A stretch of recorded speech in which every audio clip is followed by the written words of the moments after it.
Hi guys, welcome to another day of decorating a cake with me. Today we're going to be decorating a cute, it's around Easter time, so it's time to decorate a very cute little Easter cake.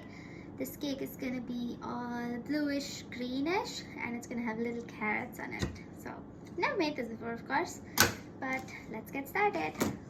With our cake board, it's a 6-inch cake, so I'm going to be using an 8-inch cake board. This is my bag. I use this bag for green, but since the buttercream is blue and green, it's fine. It's just gonna give it a little marble effect.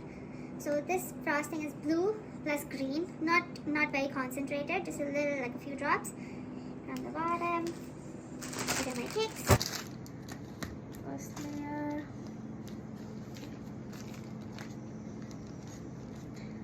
Make a border. If you want, you can fill it with any filling, like a strawberry filling or anything. Just be careful, if it's a runny filling, then you need to have a strong border.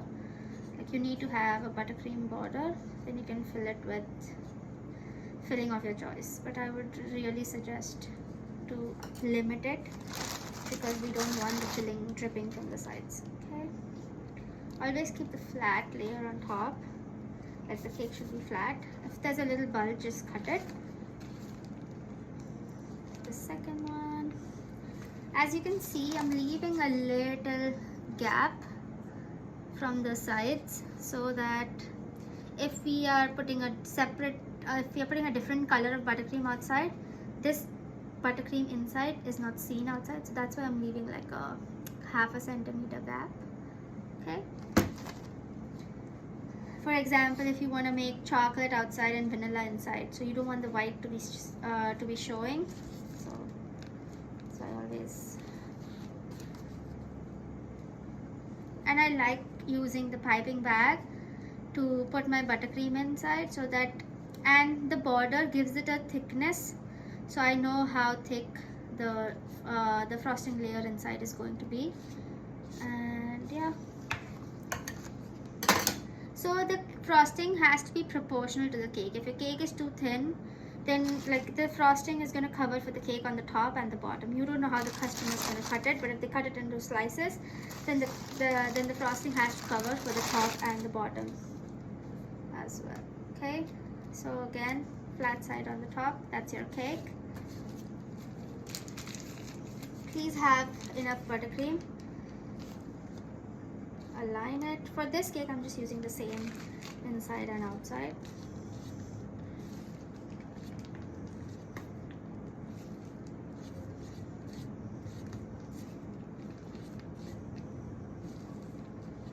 The reason I decorate the outside with a piping bag, and I prefer using the piping bag method instead of just putting a dollop of buttercream and then smoothing it out, is because I can know exactly how thick the buttercream outside is.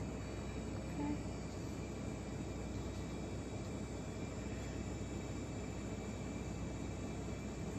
So for this cake, I don't know if I'm going to be making a border, but I would highly suggest to cover it nice and smooth without any of the cake inside showing. Okay.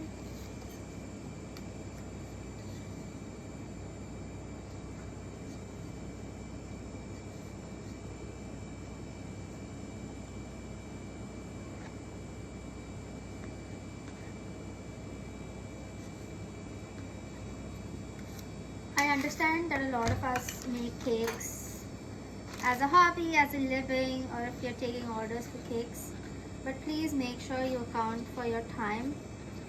The techniques that I am teaching is they're devised, like I learned them over time, so I am here teaching you guys so that you guys can save time and you don't need to keep doing the same things over and over again. So if you are getting stuck somewhere or there's something that is too time consuming for you, number 1, find a better way to do it. Number 2, ask for help. And number 3, just see what suits your time, how much you're charging for it, and only then do it. Otherwise, if it's not making you money, find something that does and Don't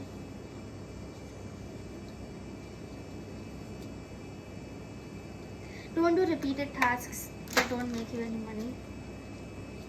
Figure out a smarter way. Okay. This is nice and smooth. Again, I told you, in case the frosting is not smooth outside, you can just do the rib method. Like you just rib the whole cake and it's gonna cover up. But for this particular cake, we need it to be smooth.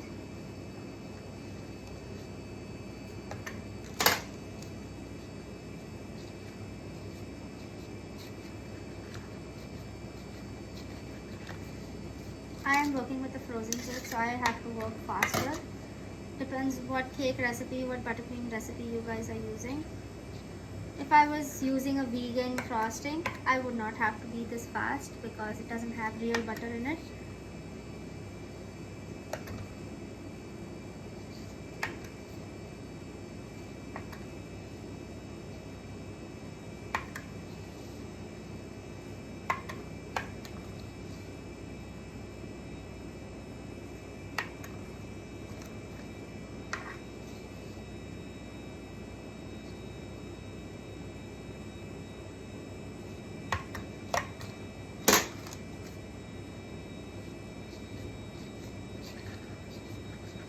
I do have a few bumps on my cake, so if I would want to smoothen it, you can see I do have a few bumps. If I want to smoothen it, I'm just gonna run this under hot water, like really hot water, and then smoothen it out. Let's do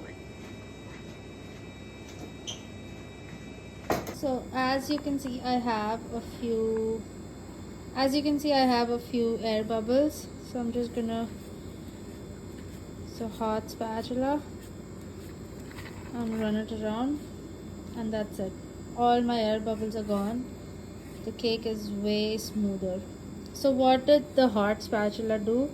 It just melted away the bubbles and gave me a really smooth surface. Again, please be very, very careful while doing this. If you're doing this, make sure first of all that the spatula is metal spatula. The plastic spatula is not gonna get hot, okay, in case if you guys are using a plastic spatula. And second of all, don't get it super hot. You just need it to be enough to melt everything. You don't want to scrape the buttercream off, you don't want to melt the buttercream, okay. Once you got that, then we do the top, so we get nice beautiful sharp edges. Again, I don't know if I'm doing border, so I would want the cake to be nice and sharp.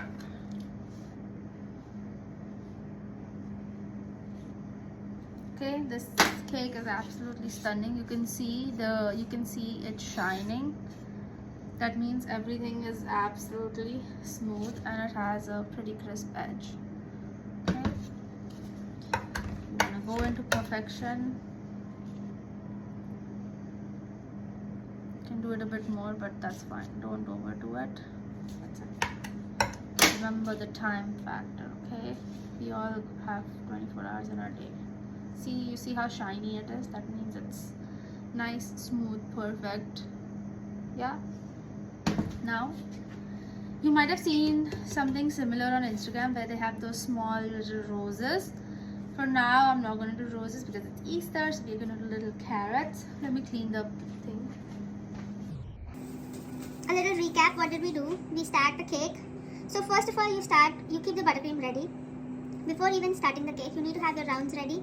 Rounds or the cake or whatever you call it. It has to be at the perfect temperature. Then you have to have your buttercream ready to go, already in the bag. Before touching the frosting to the cake, think about it. If you need a tip, if you don't need a tip, what is your design going to be? I know some people are impulsive, they go as they decorate the cake, but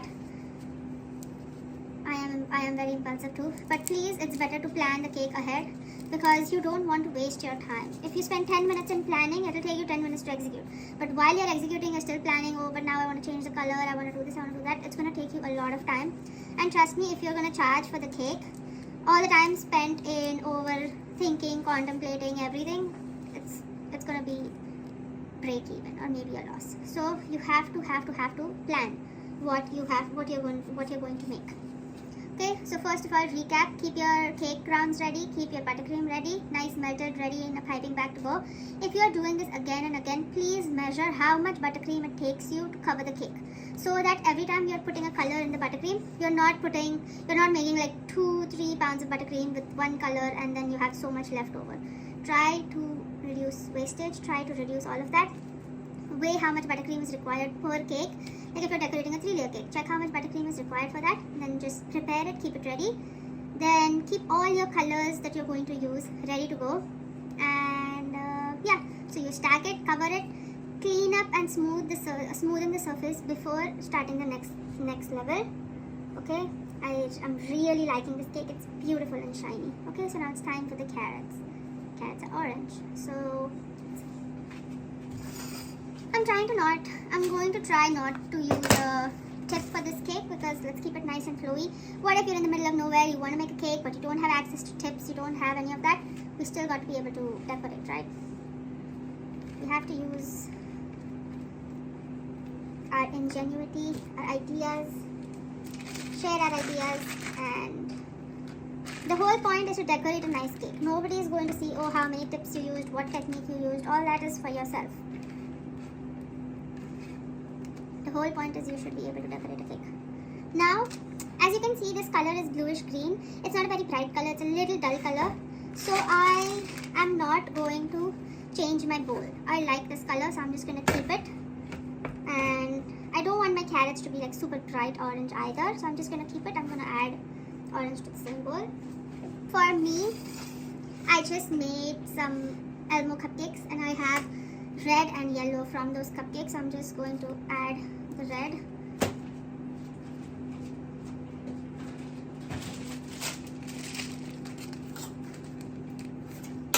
Red and yellow. Red and yellow is going to make orange. So I'll show you the cute Elmo cupcakes I made. Let me melt this. So here, this is my white buttercream with a little bit of yellow and red.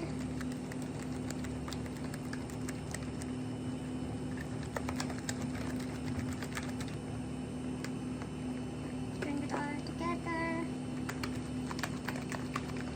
Now, please make sure that you are mixing the entire bowl, because if you are putting this in a bag and you have glue somewhere, that glue is going to leave a stain in your bag as well. And when you pipe, the glue is going to be not mixed. So you see over here, there's a little glue over here. So if you are using the same bowl, just scrape all the corners properly. Okay, put it in the bowl and mix it. Oops.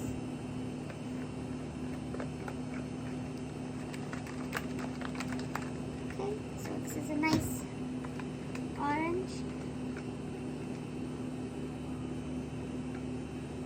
Beautiful orange. I'm gonna put it in a bag. This is a bakery and there's always some color lying around, but according to me, this green is a little too much for me. So I'm gonna add a little bit of glue to it. Melt it. Okay, so this green was super bright. I just added a little glue to it. The whole point of that was that I wanted to make the green a little dull. I did not want it to stay this bright. It's still green, but it's not as bright. So this goes well. It has a little bit of an earthy tone to it. It's not super bright. So this green now goes well with the blue and with the orange. Let me put this in a bag too. Now when we are cutting it, just make sure you cut it straight. Don't cut it at an angle. If you cut it at an angle, it's fine, but just cut it straight. Otherwise it's gonna give you like a different. These are the little tips that I just cut. Please throw them right away. Otherwise, it's very easy for them to end up in your cake. Okay, so we have our cake and we're gonna start making the green of the carrot first. Okay, so you just hold it like a pen or a paintbrush or whatever you would call this, and start making 1, 2, 3. Okay.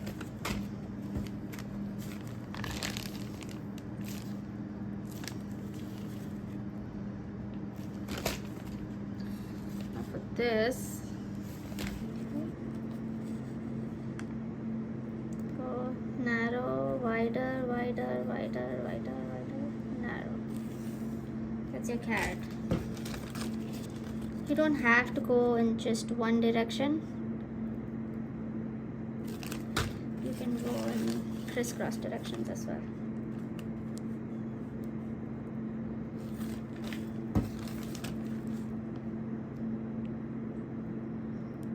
You decide how dense you want it to be. It's just going to be random placements.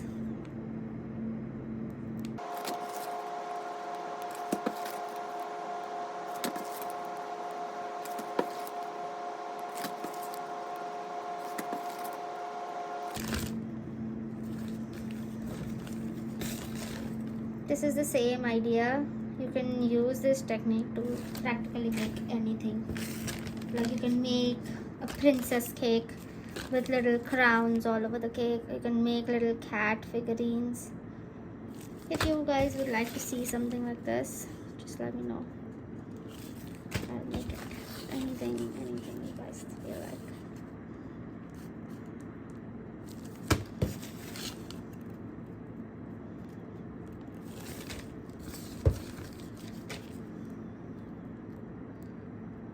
The eyes of the you guys need to maintain the direction so that the eyes of the viewer, it travels through the cake. Like you decide if you want all the carrots to be facing in the same direction, you want to have like an alternating polka dot kind of pattern, or you want to have it random where the viewer can view the cake as a whole. Going around. Sometimes it tends to happen that as we progress, the carrots keep getting bigger and bigger, but don't forget you started with this size, and right now we are at this size. So gotta balance it. Try making the green first and then the orange, because it should look like the green is actually emerging from the orange. So if we do this first, then we can overlap the orange a little bit so that it looks like it's coming out of it. Now this carrot design,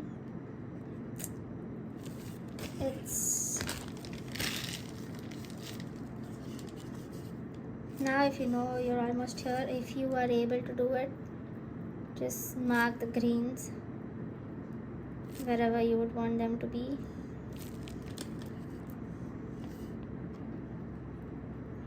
Okay, and then please, I would highly suggest don't do this step in the very beginning, otherwise it's going to mess up the placement. Okay.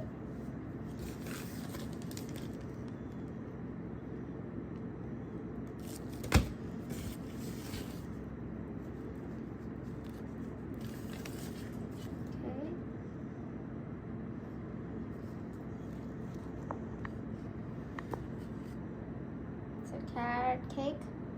Now for the top, I think I would just do, I don't know if I would want to repeat the same carrots everywhere or make a bigger carrot, or actually let's just do this.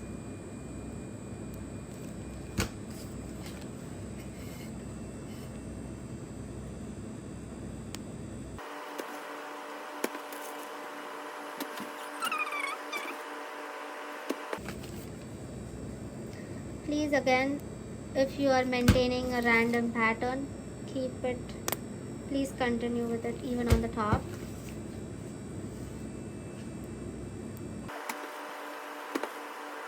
Now the top pattern also depends if there is a message on the cake or no.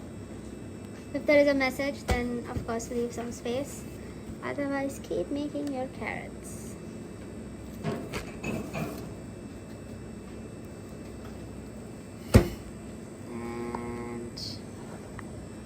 That's it. That's your cute carrot cake.